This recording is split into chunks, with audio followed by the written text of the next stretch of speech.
Good morning, everybody. It's Tracy with another episode of What Has Changed Your Life. Today, we are going to speak to Taura, and she is a podcast host of her own podcast.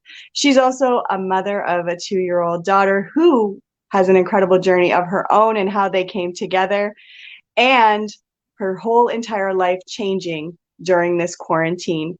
Thank you, Taura, for joining me today on another episode of What Has Changed Your Life. Thank you. It's my pleasure. So let's rewind a little. You, at the start of this pandemic, where were you in life? Yeah. At the start of this pandemic, I was working in corporate America where I had been for, I'd say, 18 or so years as a project manager, multi-million-dollar contracts, leading large groups, traveling the world. Wow. I was a foster parent, which to a 2-year-old. At the time, I was in adoption mode, hoping to get a date very soon. Right when the pandemic started, we had already been cleared to do so. And I was just living my life and not taking any risk, but really the biggest risk was waiting to adopt my daughter. So I was doing that. Plus, I was a cycle instructor, which we'll get into how I got there in a few minutes. So those three things going into the pandemic was where I was at. As we got deeper into the pandemic, things shut down. I couldn't be a cycle instructor anymore. And then I got laid off and I had an adoption date for my daughter in the same month, last summer. Oh my gosh. So I did those two big, huge things, those huge milestones at the same time. And they're big for me, right? Because I became a mom for the first time. I was a foster mom before that, but she became my daughter. And I also had to rethink where I was with my career at the same time. Major life change after 18 to 20 years in corporate America. Wow. So how did you get into being a foster parent? Yeah, it's an interesting story.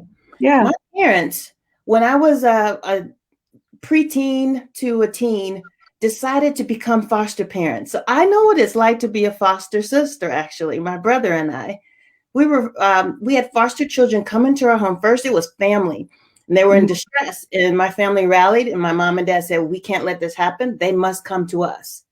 Right. So they rushed to get ready to have them in our home. That has always been in the back of my mind. And I saw the distress because after they went back home, there were other children that came. So it was a couple of years that I was actually a foster sister. And I think in the back of my mind, I thought, this is something I could do if it means I'm helping children. So when it came time for me to think about how to build my family, I thought, I have a lot of love to give. What are we going to do here? Because I've been sad and distressed about not building my own family because I feel like I have a lot of love to give. But how can I nourish that? Right. And be open to the universe or to a higher power, however you see it, to say, how do I love children or have a family in whatever unconventional way? Maybe that's what the route I need to take because I'm not married. Right. Unconventional way. And so I opened myself up to foster care. I also thought about private adoption, but I said, let me first just love a child who's in distress and just needs a family temporarily or forever. Right.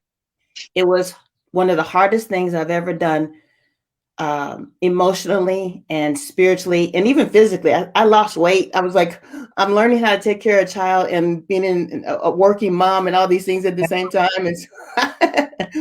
That's a lot to take on. Right.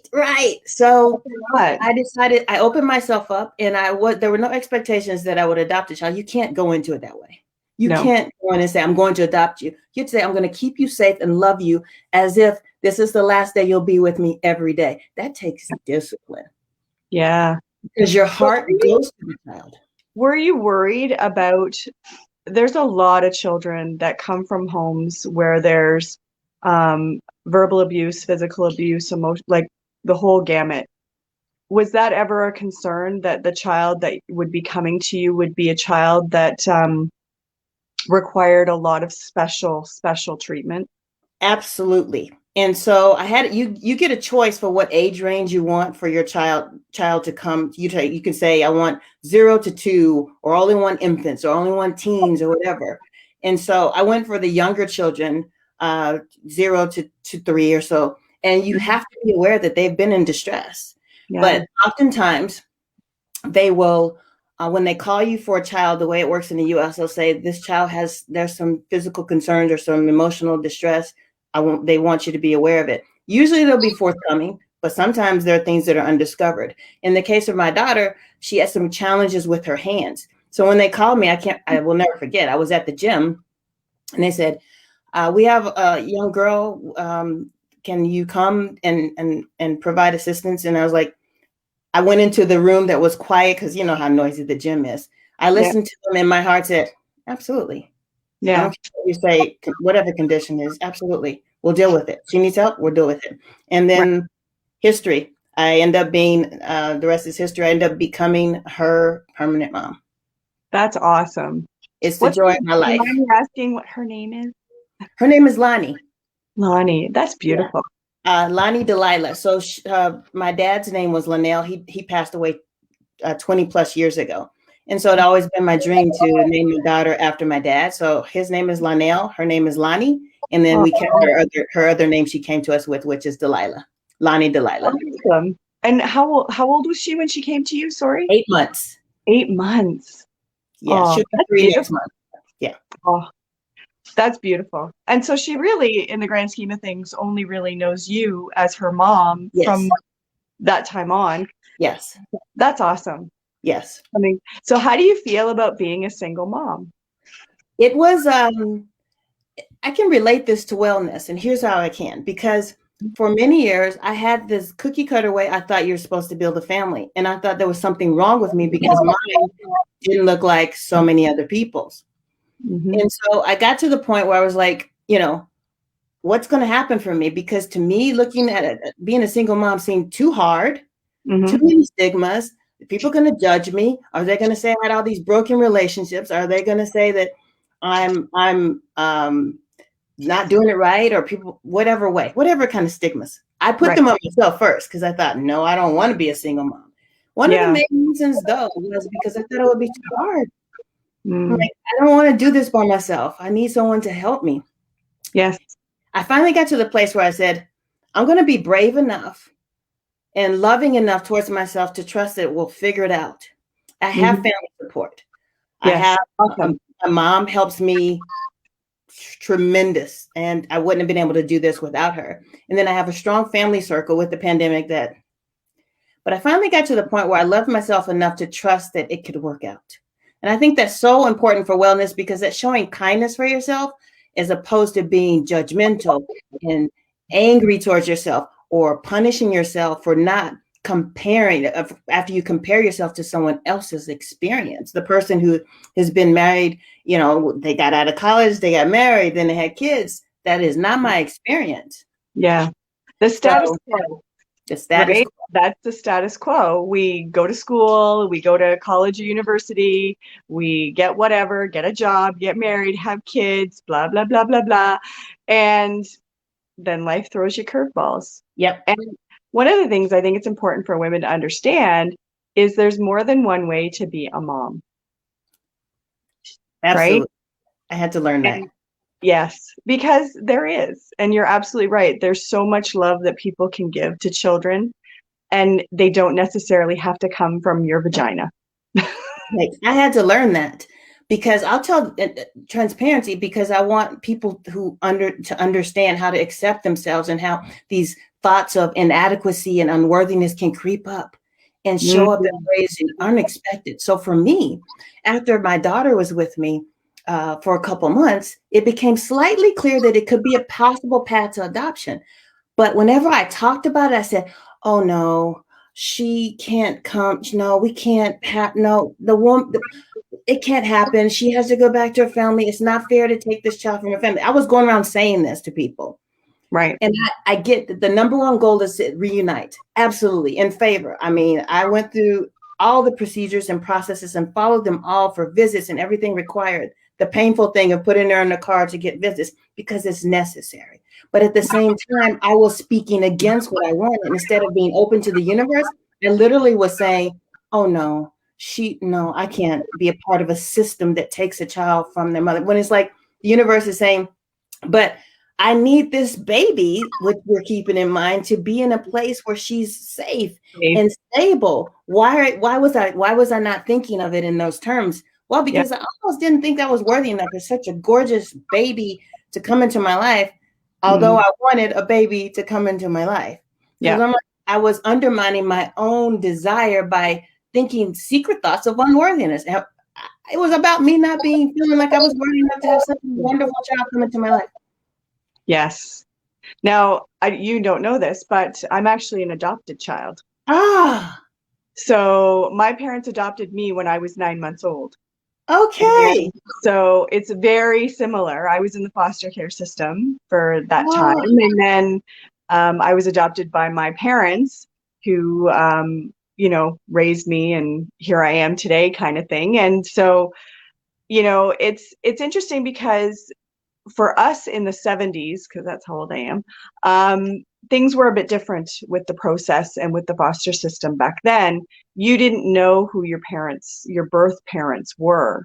You basically severed ties, and that was it, and never knew their names, our records were never opened, nothing like that until now. I don't know whether that's different today. I know there are some open adoptions. Is that something that your daughter is a part of? Is an open adoption? Yeah, but she's only 3, but here's my philosophy on it.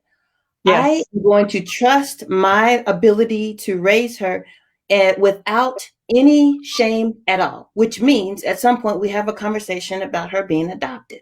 I'm not ashamed, and I don't want her to be ashamed. I want her to know, and I will frame the narrative that says a lot of people love you. A lot of people, you don't live with the mommy whose tummy you came from, but she loves you too. A narrative that involves love and not shame.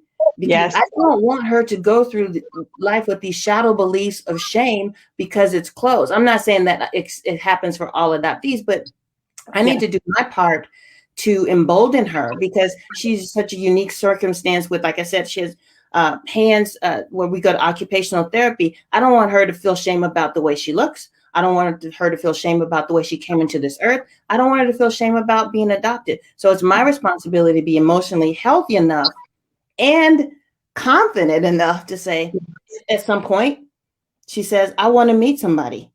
Yeah. I got to take a deep breath and say, you love her and she knows it. Yes. Protect her with boundaries in whatever circumstance we end up being in, and offer your protection and your support and close it out, Yes. And know that you will be mom. And that's a name, that's a title that you will have forever. No one can take that away from you because you're the person that is there, which is why I always say there's more than one way to be a mom. Yeah.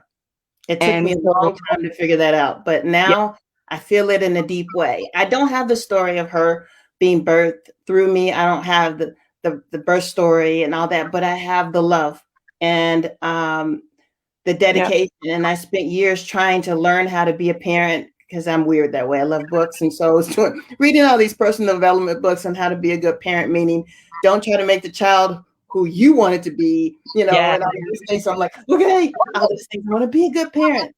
And so you will be an excellent parent. Know that you're going to make mistakes because we all do. I've got 2 19-year-olds. I always joke, we're either saving for therapy or education. We just don't know which one yet. We're working on some days it's therapy, some days. I'm a big fan of both. Parenting is hard. Parenting is hard. They don't come with a manual and says, okay, this is how you raise this child. Yeah. And they will test you and they will throw some crazy stuff at you, but you just have to do what's good for you and know that in your home, this is the way it's set up. Because people will give you advice. That's inevitable. Everybody has a piece of advice.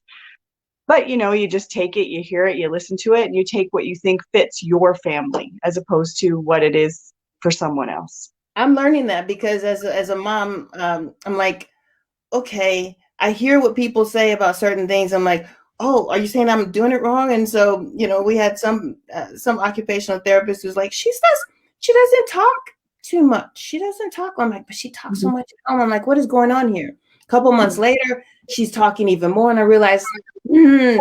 You're on your path. Don't let anyone judge you for the path that you're on. And I know that personally, as a person who had children later in life, had Yeah. hip replacements so early in life, has Yeah. done everything that's just against the tide. And Yeah. I need to just bring my own experience into that and say, no, don't compare her to other children who may be chatting it up sooner or doing XYZ sooner. She's No. on her own path. She's Yeah. healthy, she's strong, she's loved. We're good. Yep. That's it. Right? That's it. She's healthy. She's loved. That's it. She has a beautiful, safe home. That's Yes. it. Right? Yes. The rest is That's right. just added bonus as far as I'm concerned. That's right. It took me, I was a little wobbly with them, like, what should I be doing differently? What did I not, okay, what do I need to do? No. Now I'm more steady now. I'm more steady. So Yeah. You just have to do what feels comfortable for you. yes. It doesn't feel right for your family. If it doesn't feel right, don't do it. Yep. You know what I mean? Absolutely. Yeah. Just do what feels good for you. So, Absolutely. in the middle of all of that, you get laid off from your job. How scary is that in the middle of a pandemic when Yeah. you're thinking there are not jobs out here because everyone's getting laid off right now because Yeah. companies are folding left, right, and center. So what did you do to figure out what you could do next? The interesting thing about my layoff is that for years I've thrived in a career that didn't completely fulfill me. I was Mm, excellent at my job. I mm, traveled the world for my job. I saw Paris and Australia and the Philippines numerous times. They know me there.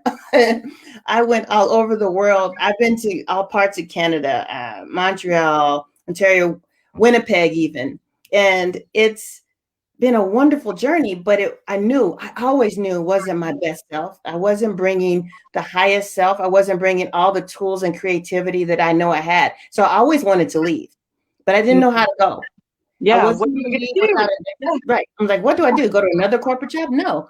Oh, I have to build up X amount of money if I want to start a business, and I got to stay here. Well, Hmm. the pandemic made me realize, nope, you're done. Yep. And it's freeing, but it's scary and it's uncertain. And it's the test of, well, here you go. Now you have the opportunity to pursue what you always wanted to.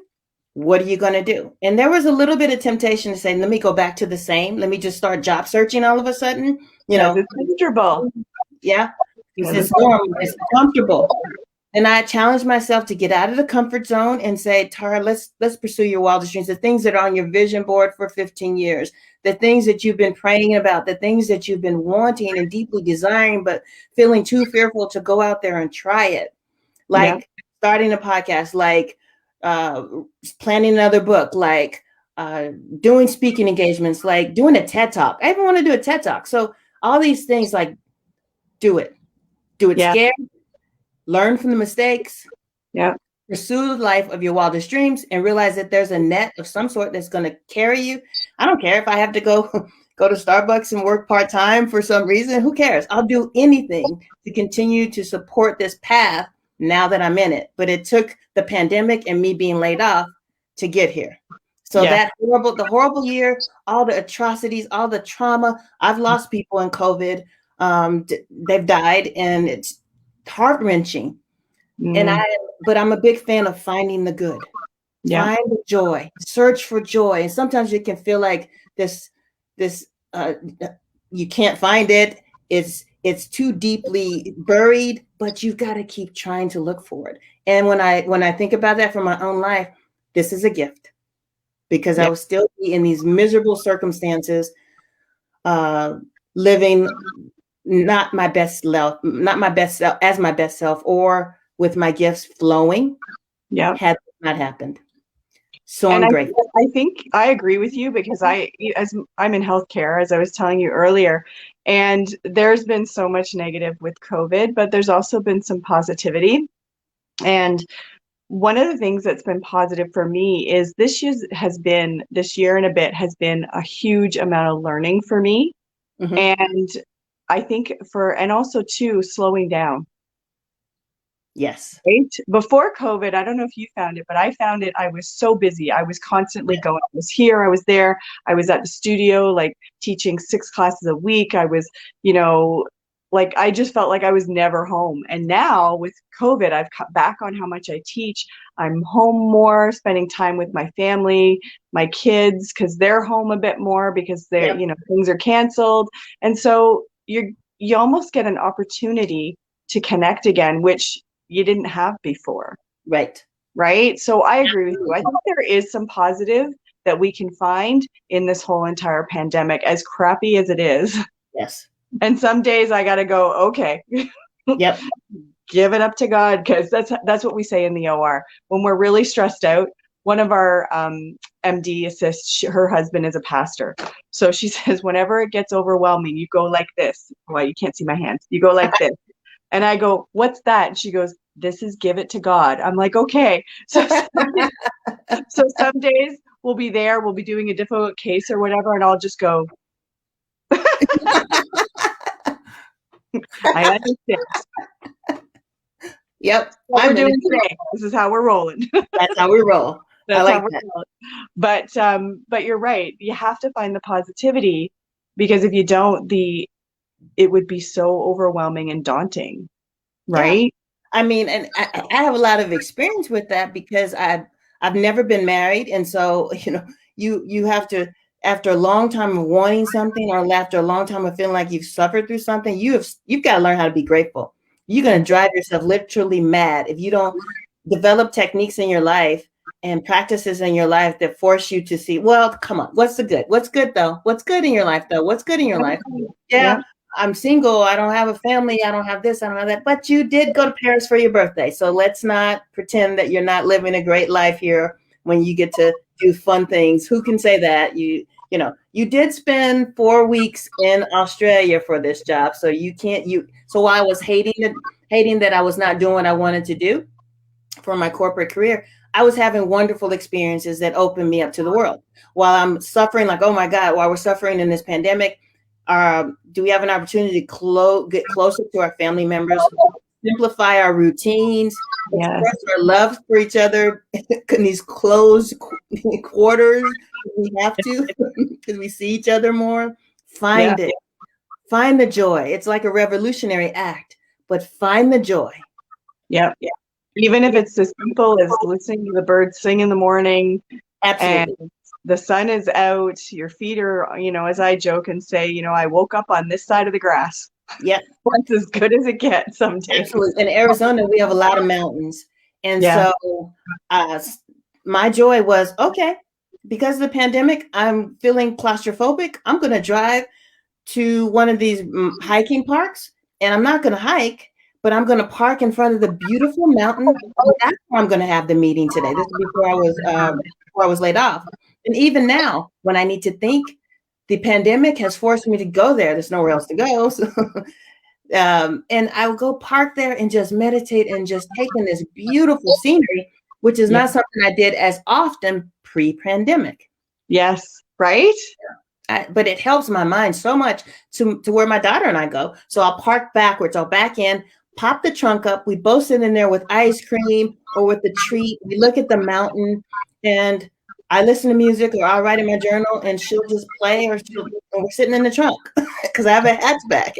And so now, she recognizes mountain. She'll say, mountain, mountain. I'm like, yeah, look at how beautiful it is. I'm teaching her to love it too. Yes. Nature, getting back to nature. Yes. Right? Oh, yes. I love it. So you started your podcast, and we talk about your hips. Absolutely. I listened to that episode, and I started killing myself. I was like, that's hilarious. Yeah. I'm an OR nurse, so I can appreciate humor like that. Yeah, I have to. Couple years before my hips were replaced, I started to hear a clinking sound. And I thought, oh, it must mean I'm working out really good here. And then the clinking sound turned into a pain, which turned into more pain and more pain and more pain. I went to the doctor, my first visit to the orthopedic doctor, and he said, you're unlucky. You need hip replacements. See you later. And he literally spent like 3 minutes with me, because he looks at the x-rays and is like, replacement. I'm in my 30s, early to mid 30s. I'm like, I know, I don't think so. So I left crying, got second opinions, same answer. For about a year, I fought that answer, kept getting the same answer, kept feeling the same pain. Acupuncture, vitamins, massages, everything I tried to do to fight against that. Meanwhile, I'm in debilitating pain because the cartilage has basically disappeared in both hips, gone. History there, funny point, is my grandma also had her hips replaced, but she had 15 kids after she had hers replaced. I guess I'm an overachiever. I had 0 kids and I had my hips replaced. But now, were you very athletic when you were younger? Were you extremely athletic? Not extremely athletic. Genetic, completely genetic. I didn't wear it out because I played hockey or baseball or anything like that, or softball or whatever. It wasn't an accident. I didn't get into a car accident. It was wear and tear that was early, as if I was in my 80s and cartilage had disappeared. So my grandma had hers replaced in her 70s. I had mine in my 30s. When I finally got to a doctor, after all this suffering, not being able to walk in Target or Walmart or grocery stores, it got that bad. I was in a beeping cart once. I tore out one section of the Target store. I don't know if you have Target anymore in Canada, but no. I was in the beeping car. I said, I'm determined. And so I was knocking things over and I said, this is just not going to work. And soon after that, I had an appointment with another orthopedic surgeon because I was ready to surrender. Yeah. Turns out the orthopedic surgeon who said, let's get you some relief is the same doctor who did the surgery for my grandma. Oh. I didn't know this. She got him when he was fresh out of medical school. I got him when he was an established surgeon in his field. Yep. And he performed my surgery. And my life, I think, changed for the better the day of the surgery, because they say if you can start walking around the nurse's bin, you know this, then you know you're on the path to healing. It was a long journey, but leading up to all the suffering I had leading up to the hip replacements, including, because I to a certain extent I was active. I went on to a 5K before my hip surgery, and I remember distinctly, I'm at a park. I've been to the park for years, played at the park. I'm not going to get lost at the park. But I'm so delirious with pain that I had to stop under a tree and I lost the path. I don't know where the path for the 5K was after that. And I'm sitting under the tree in pain. I see people walking to their cars because they finished. They're going to get coffee. And I'm literally the last person to finish the 5K. But at that point, I'm so ashamed that I'm not going to walk across the finish line. So I made a detour because you have to turn in your chip when you do a 5K. And so I threw it in the box, the kind of like, in a casual way, as if I forgot. Oh, I've been across the finish line a long time ago. No, literally was the last person to finish. But after the hip replacement, I said, we're going to do a 5K in 6 months. Yep. Even if you're walking, no problem. Let's finish. Yep. In a year, I did a half marathon. Now, did I finish first? No. I don't think any of us finished those first.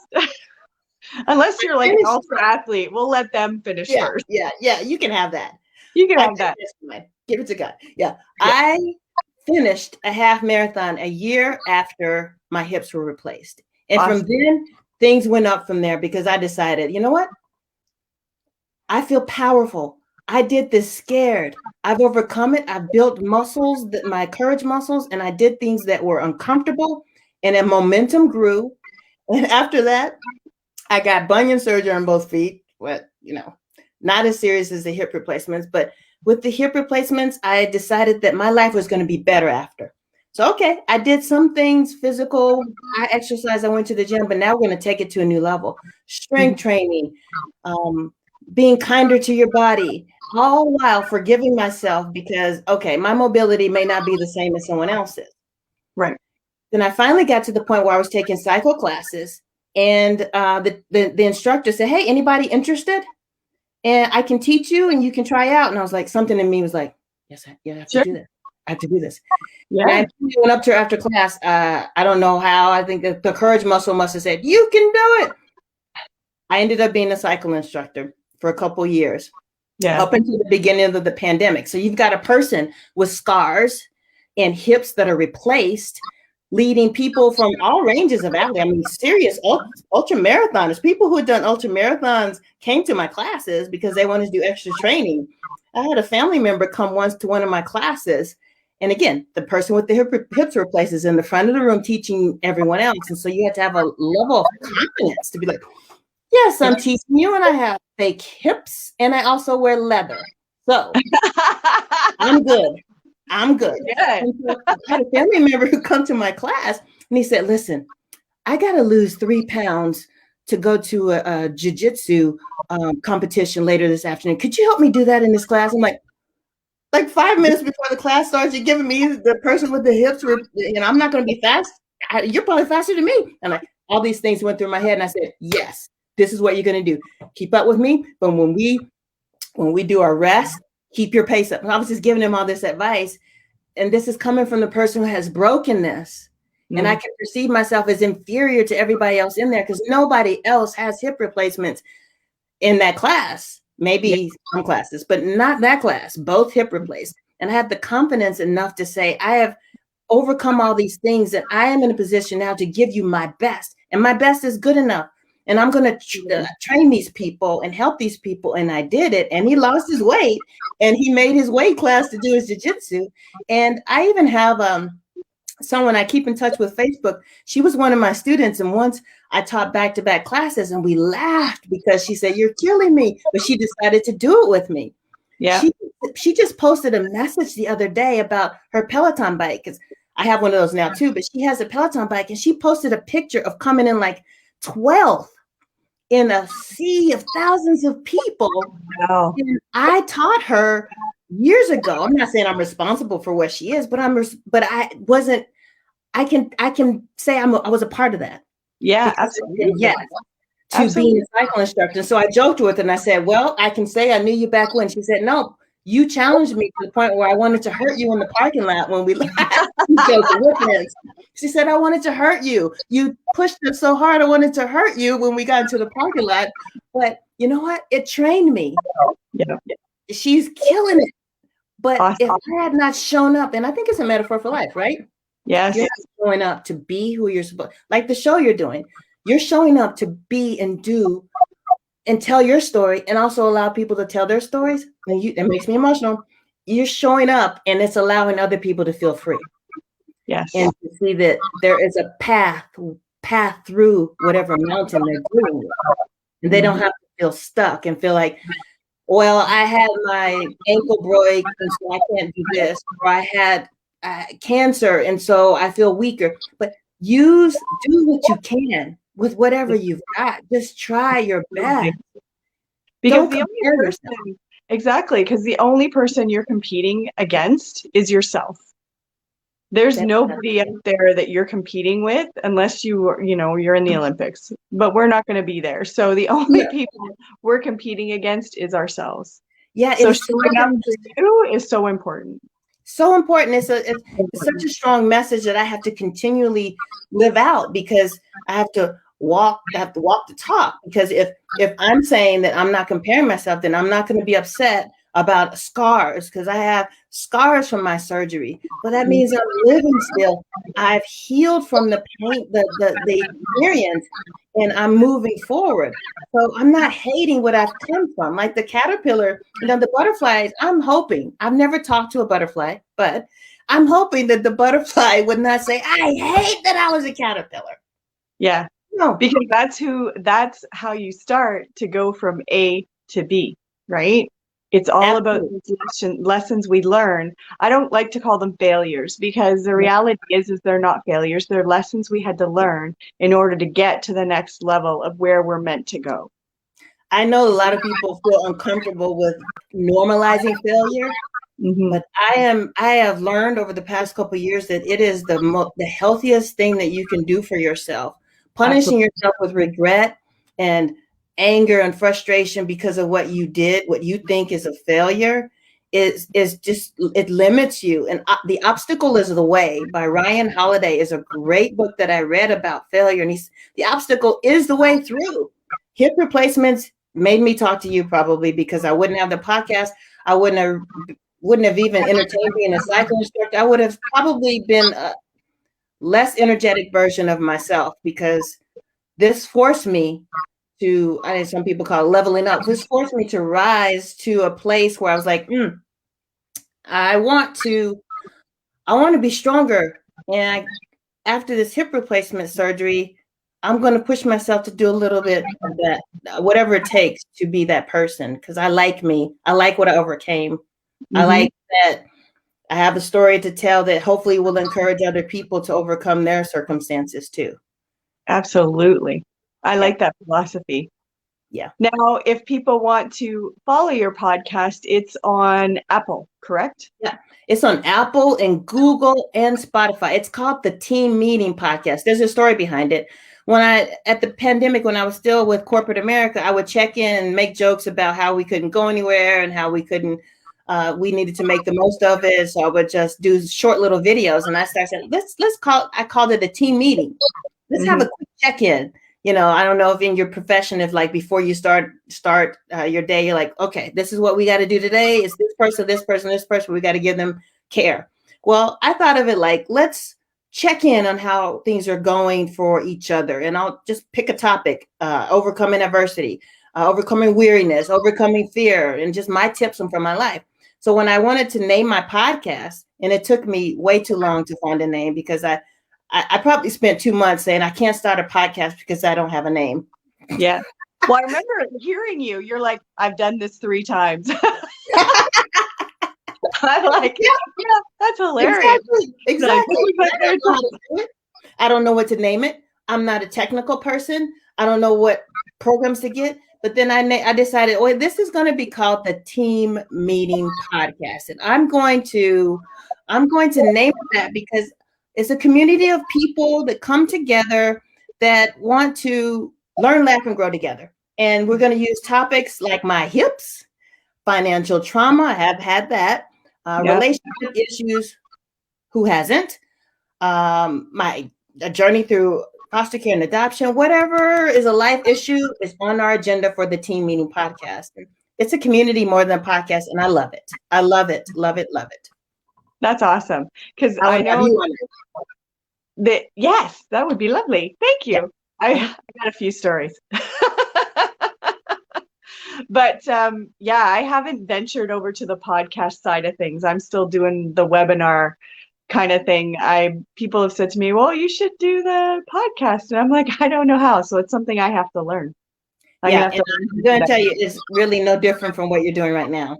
Absolutely no different. It's just you don't get to see your face, but you can. When you're doing interviews, you will, because you would whatever tool you use. It's the same.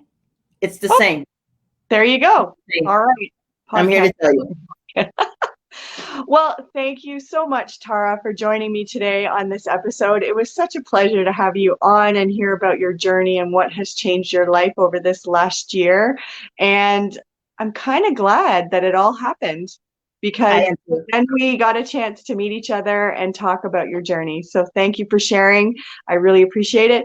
Thank you, everybody, for watching. And if you have a story to share or a journey that you think needs to be heard, just DM me at kangooclubkicks.ca, or that's my website.ca, or here on Facebook. I'm also on Instagram, and we'll see you next time on another episode of What Has Changed Your Life. Happy Sunday.